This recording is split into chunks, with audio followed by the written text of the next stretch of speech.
मुंबई में बीएमसी के चुनाव हैं। ओवैसी ने इस चुनाव में ट्रंप के वेनेजुएला अपहरण कांड के बहाने मुंबई हमले के गुनाहगार को भारत लाने की चुनौती दी है।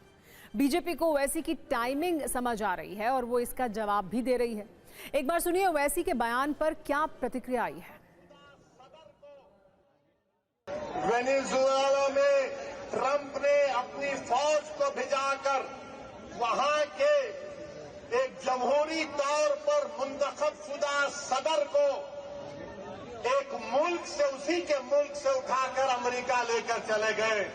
नरेंद्र मोदी जी, अमित शाह, देवेंद्र फडणवीस, जब ट्रंप अपनी फौज को भिजाकर वेनेजुएला से कदमी को उठा सकता है, जब सऊदी अरब यमन में मुखल्ला के पोर्ट पर बमबारी कर सकता है, मोदी जी हम आपको कह रहे हैं, आप पाकिस्तान में भिजाकर जो मुंबई की सड़कों पर साजिश करने वाले 9/11 के जालिम लोग हैं, चाहे वो मसूद अजहर हो या फिर लश्कर तैयबा का वो जालिम शैतान हो, मोदी जी 56 इंच का सीना है तो भिजाकर उठाकर लाओ। अगर ट्रंप कर सकता है तो क्या आप कम है? जब ट्रंप कर सकता है तो आपको भी करना पड़ेगा।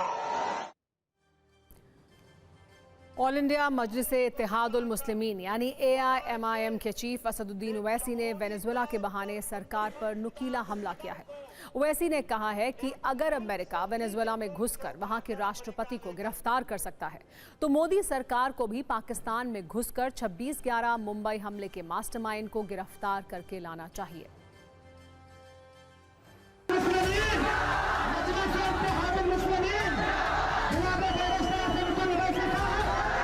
ओवैसी जी केवल चुनावी बातें बोलते हैं और उनके वक्तव्यों में तमाम सस्ती लोकप्रियता का भाव छिपा हुआ होता है। बेहतर ये है कि वो किसी प्रकार की आतंकी घटना भारत को करने के लिए वो उपदेश ना दें।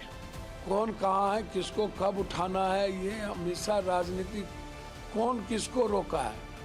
अमेरिका की सरकार ही उग्रवादियों से भरा हुआ है, आतंकवादियों से भरा हुआ है। तो गलत है तो कभी भी ला सकते थे। इनको तो 12-13 साल अब हो गया प्रधानमंत्री बने हुए, तो कौन कह रहा है किसको ना लाओ, जाओ उठा के ले आओ सबको। ओवैसी साहब तो पूरी दुनिया के अंदर ऑपरेशन सिंदूर के प्रोपेगेट करने के लिए गए थे, तो क्या उस वक्त आतंकवादी नहीं मरे थे?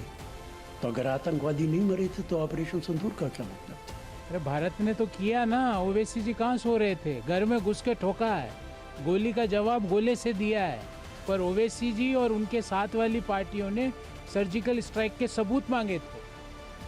ओवैसी जी और उनके साथ वाली पार्टियां संसद में खड़े होकर ये पूछती है कितने फाइटर हवाई जहाज भारत के गिरे, उनको शर्म नहीं आई? आदरणीय ओवैसी साहब उन्मादी हैं। उन्माद के बदौलत राजनयिक संबंध नहीं कायम होता है।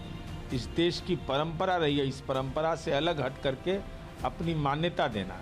भारत छेड़ता नहीं है, लेकिन भारत को कोई छेड़ता है तो उसको छोड़ता नहीं है।